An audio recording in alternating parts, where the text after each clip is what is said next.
خشکی پہ کیا پیر پڑا. اللہ تعالیٰ سورہ یونس میں ارشاد فرماتا ہے کہ جیسے ہی ہم ان کو حفاظت کے ساتھ خشکی پہ پہنچا دیتے ہیں اذا هم يبغون في الارض بغیر الحق، بغاوت کرنے لگتے ہیں، نافرمانی کرنے لگتے ہیں. سب سے پہلی جو غداری کرتا ہے بندہ وہ یہ کہ اب تک تو خدا کو پکار رہا تھا، اب ناخدا کو داد دینے لگتا ہے. اب تک تو یہ کہہ رہا تھا اللہ آپ بچا سکتا ہے، زمین پہ پہنچنے کے بعد اللہ کا شکریہ ادا کرتا ہے، کیپٹن کا شکریہ ادا کرتا ہے اور ان سارے عہدیداروں کا، اسٹاف کا شکریہ ادا کرنے لگتا ہے. ان کو مٹھائی دیتا ہے، فروٹ دیتا ہے، پھول دیتا ہے. ارے کیا ٹیلنٹ سے تم نے نکال لیا، کیا ہوشیاری سے تم نے منجدار سے کشتی کو نکال لیا. اتنا ناشکرا غدار کہ جس وقت آسرے ٹوٹ گئے تھے سوائے مولا کی کوئی یاد نہیں آ رہا تھا. اور جب پروردگار نے نجات دے دی تو پھر جھوٹے خداؤں کو یاد کرنے لگتا ہے. آگے چل کے جتنا انسان بے ایمان ہوتا ہے اتنی بے ایمانی کرتا. بعض تو یہ کہ اترا کر رہ جاتے ہیں، ذہانت کا نتیجہ، ہوشیاری کا نتیجہ اور کوئی ڈیسیشن لے کر بچا لیا یہ کہہ کر رہ جاتے ہیں. بعض تو اتنے گئے گزرے رہتے ہیں کہ پتھروں کے آگے، دریاؤں، درختوں کے آگے جا کے پھر نذرانے چڑھاتے ہیں، سر جھکاتے ہیں، مختلف آستانوں پر جا کے شکریہ ادا کرتے ہیں اور جس نے بچایا تھا، جس کو پکارا تھا اس کو بھلا دیتے ہیں. فرمایا وَمَا يَجْحَدُ بِآيَاتِنَا إِلَّا كُلُّ خَتَّارٍ كَفُورٍ، اور ہماری نشانیوں کا انکار نہیں کرتا مگر وہی شخص جو بڑا غدار اور ناشکرا ہوتا ہے. اوپر فرمایا تھا صبار، یہاں اس کی مخالفت میں بالکل جسٹ اپوزٹ خطار فرمایا. اوپر فرمایا تھا شکور، یہاں کفور. لہذا آپ سمجھ سکتے ہیں کہ جو ثابت قدم رہتا ہے ہمیشہ اللہ تعالیٰ کا فرما بردار رہتا ہے وہ ہے صبار، اور جو مصیبتوں میں پروردگار کو پکارتا ہے اور خوشحالیوں میں اپنے مولا کو بھلا دیتا وہ خطار ہے، غدار ہے.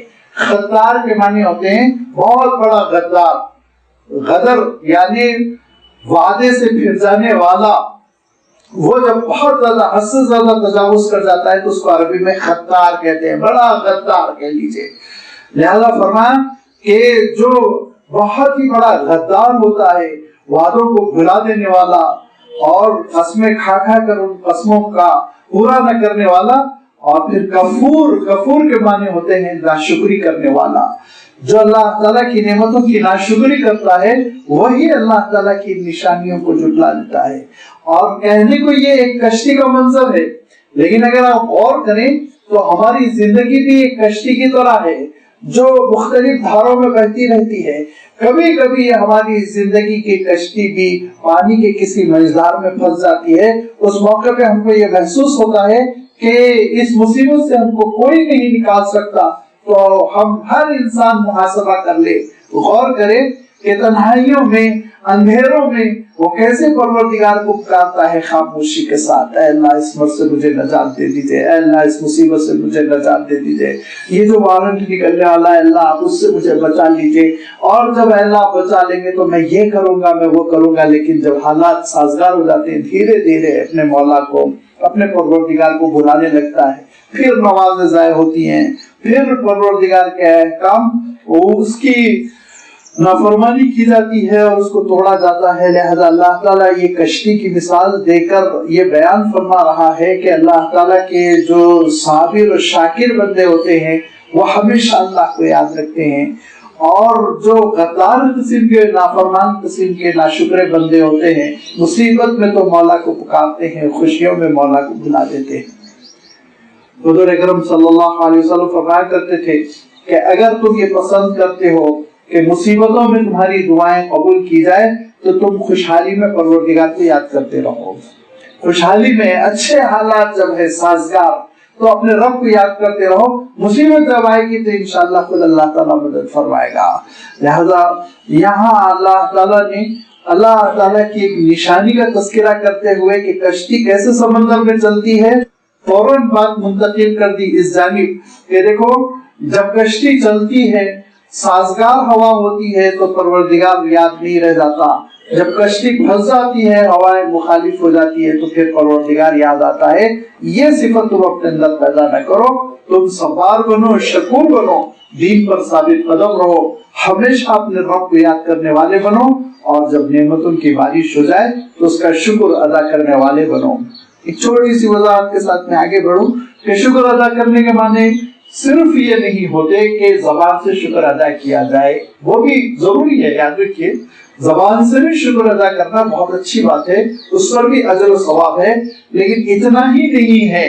شکر ادا کرنا، شاکر بندہ، شکر گزار بندہ وہ ہوتا ہے جو اللہ کی نعمتیں اللہ کی فرما برداری میں خرچ کرتا ہے، اللہ کی نعمتیں اللہ کی نافرمانی میں خرچ کر رہا ہے اور زبان سے شکر ادا کر رہا ہے۔ یہ تو ایک مذاق ہوا، دل لگی ہوئی، لہذا یہ بھی ذہن میں رہنا چاہیے کہ اگر مجھے صحت ملی ہوئی ہے، اگر مجھے دولت ملی ہوئی ہے، عہدہ ملا ہوا ہے، منصب ملا ہوا ہے، شہرت ملی ہوئی ہے، حسن ملا ہوا ہے، تو اللہ کی فرما برداری کے ساتھ اس کی عبادت پر، اس کی اطاعت پر خرچ ہو، یہ ہے اصل شکر۔ لہذا اللہ تعالیٰ اپنے ان شکر گزار بندوں کا تذکرہ کرتے ہوئے اب گفتگو پھر وہیں آ رہی ہے جہاں سے کہ بات شروع ہوئی تھی۔ عرب یہ کہا کرتے تھے العود علی بدء، جہاں بات شروع ہوئی وہیں پہنچ جاؤ۔ بات شروع ہوئی تھی کہ یاد رکھو قیامت میں کوئی کسی کے کام آنے والا نہیں، یہ جھوٹی تسلی ہے کہ ہم قیامت کے دن تمہارا بوجھ اٹھا لیں گے، اور کوئی کسی کا بوجھ قیامت کے دن نہیں اٹھائے گا، ہر ایک کو اپنا اپنا بوجھ اٹھانا ہے۔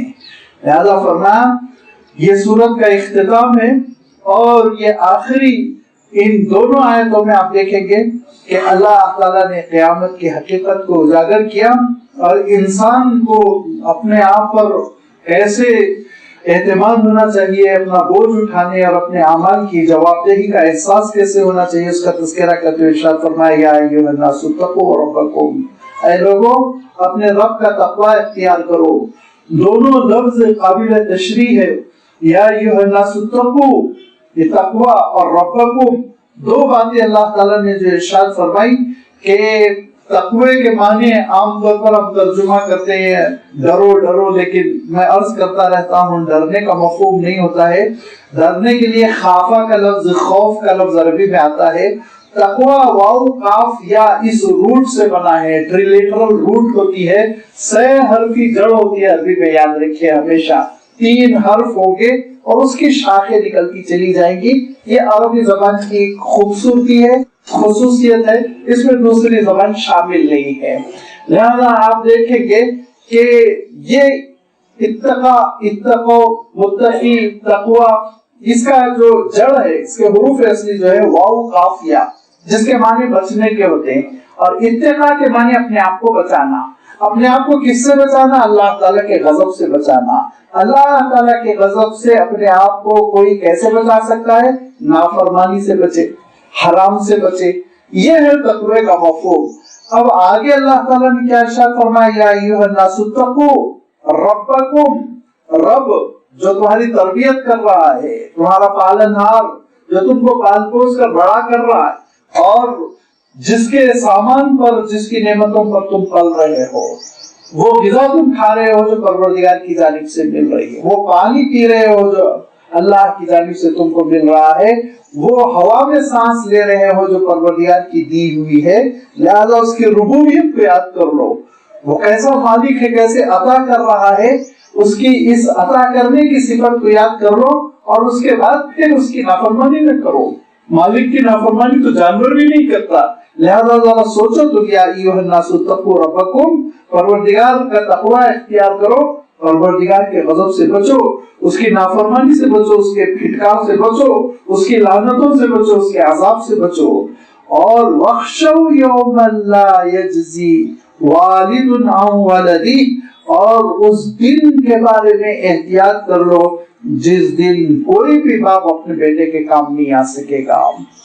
لا یجزی والد عن ولدہ، کوئی بھی باپ اپنی اولاد کے کام نہیں آ سکے گا، بلکہ والدن کا ترجمہ تھوڑا سا توسع کے ساتھ آپ کر لیں، کوئی والدین اپنی اولاد کے کام نہیں آئیں گے، نہ باپ کام آ سکے گا نہ ماں کام آ سکے گی، بلکہ سورۃ الحج میں اللہ تعالیٰ نے ارشاد فرمایا کہ اس دن کا آغاز ہونے کے ساتھ ہی بڑے اپنے بچوں سے، والدین اپنے بچوں سے چھٹکارا پانے کی سوچنے لگیں گے. اور ارشاد فرمایا کہ اس دن عالم یہ ہوگا کہ جیسے ہی زلزلہ شروع ہوگا قیامت کا، بس اسی کے ساتھ مائیں اپنے شیرخوار بچوں کو اپنے گود سے اٹھا کر پھینک دیں گی. اپنے بچنے کا انتظام، اپنے آپ کو بچانے کے لیے دوڑنا بھاگنا، یہ کیفیت پیدا ہو جائے گی. لہذا آج جو لوگ کہہ رہے ہیں قیامت کے دن ہم تمہارا بوجھ اٹھا لیں گے، قیامت کے دن تم کو پلٹ کے بھی نہیں دیکھنا چاہیں گے. وَاخْشَوْا يَوْمًا لَا يَجْزِي وَالِدٌ عَنْ وَلَدِهِ، کہ اس دن کے بارے میں احتیاط کر لو جس دن، یعنی وہ قیامت کا دن ہوگا، اور اس دن کوئی والد اپنی اولاد کے کام نہیں آئے گا، اور اس کے برعکس بھی نہیں ہوگا. وَلَا مَوْلُودٌ هُوَ جَازِمٌ وَالِدِهِ شَيْئًا، اور نہ ہی کوئی اولاد اپنے والد کے کام آنے والی ہے، کوئی اولاد. کیونکہ انسان کی بڑی تمنا ہوتی ہے، اور اسی تمنا اور اسی حسرت اور وہی خواہش کو اللہ تعالیٰ نے یہاں بیان فرمایا کہ اولاد ہوتی ہے.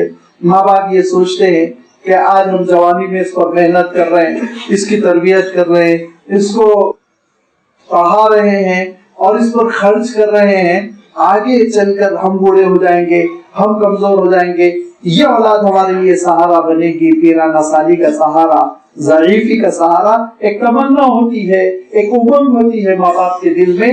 لیکن ارشاد فرمایا قیامت کے دن یہ تمنا تمہاری پوری نہیں ہو سکے گی، تمہاری اولاد تمہارے کام نہیں آ سکے گی. یاد رکھو، نہ والدین اولاد کے کام آ سکیں گے، نہ اولاد والدین کے کام آ سکے گی، کوئی کسی کے کام نہیں آئے گا. وہ تو دن نفسی نفسی کا ہوگا، جس دن کے بارے میں اللہ تعالیٰ ارشاد فرمایا ہر شخص کا اپنا ماجرا ہوگا، مصیبت ہوگی. جو دوسروں سے اس کو بے نیاز کر رہا ہوگا، دوسروں کے سلسلے میں سوچنے کا وقت ہی نہیں مل رہا ہوگا، ایسی مصیبت میں انسان پھنسا ہوا ہوگا. لہذا آج جو یہ کہہ رہے ہیں کہ تم یہ کرو یہ نہ کرو، ہم قیامت کے دن تمہارا بوجھ اٹھا لیں گے، دراصل دھوکہ دے رہے ہیں. ایسا کچھ نہیں ہو سکتا. اور یاد رکھو یہ قیامت کیا ہے، ان وعد اللہ حق، یہ وہ اللہ کا وعدہ ہے جو پورا ہو کر رہے گا. لہذا فلا تغرنکم الحیات الدنیا، دنیا کی زندگی تم کو دھوکے میں مبتلا نہ کر دے. دنیا کی زندگی کی وجہ سے انسان اپنی آخرت کے سلسلے میں نہیں سوچ پاتا. یہاں کی مصروفیت، یہاں کا کھانا پینا، یہاں کا اچھلنا، یہاں کا لین دین، یہاں کی خوشیاں، یہاں کے سیلیبریشن انسان کو اتنا بزی رکھتے ہیں، اتنا بزی رکھتے ہیں کہ وہ اپنے فیوچر کے بارے میں سوچ ہی نہیں پاتا. حضور اکرم صلی اللہ علیہ وسلم ارشاد فرماتے تھے اذکروا حاضم اللذات، موت کو یاد کرو لذتیں کم ہوں گی. موت کو یاد کرو، ذرا غور کر لیا کرو کہ یہ دنیا کی زندگی دھیرے دھیرے بہرحال ختم ہونے والی ہے. وَلَا يَغُرَّنَّكُمْ بِاللَّهِ الْغَرُورُ، کوئی دھوکے باز تم کو اللہ کے سلسلے میں دھوکے میں نہ ڈال دے. یہ دھوکے باز کون ہے؟ بہت سارے مفسرین نے لکھا ابلیس ہے، شیطان ہے جو ہم کو دھوکے میں مبتلا کر رہا. بہت سارے مفسرین نے لکھا کہ یہ دھوکے باز دراصل وہ برے دوست ہیں، بری صحبت کے لوگ ہیں جو انسان کو بہکاتے رہتے ہیں، موت سے دور کرتے رہتے ہیں. بہت سارے مفسرین نے لکھا دنیا خود دھوکہ دے رہی ہے. یہ ساری چیزیں اپنے اپنے مقام پر صحیح ہے، کسی کے بھی انکار کی ضرورت نہیں. الگ الگ گویا کہ مظہر ہے، الگ الگ نشانیاں ہیں، الگ الگ سیمبل ہے جو انسان کو دھوکے میں مبتلا کرتے ہیں.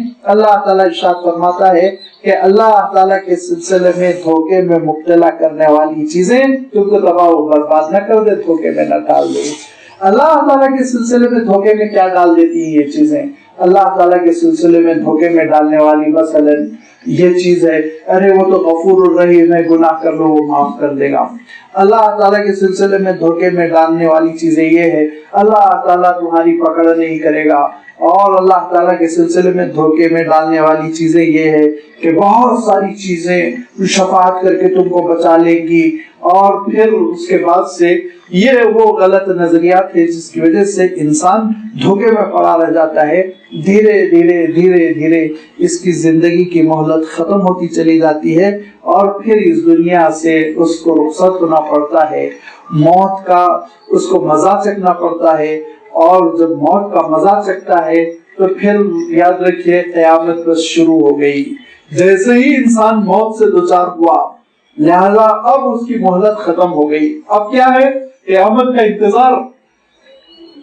روایتوں میں آتا ہے کہ قبریں یہ کہیں گی کہ پروردگار میں امانتوں کا بوجھ اٹھا کر اور تیری امانتوں کی حفاظت کر کر کے میں تھک گئی، اب واپس لے لیجیے ان امانتوں کو.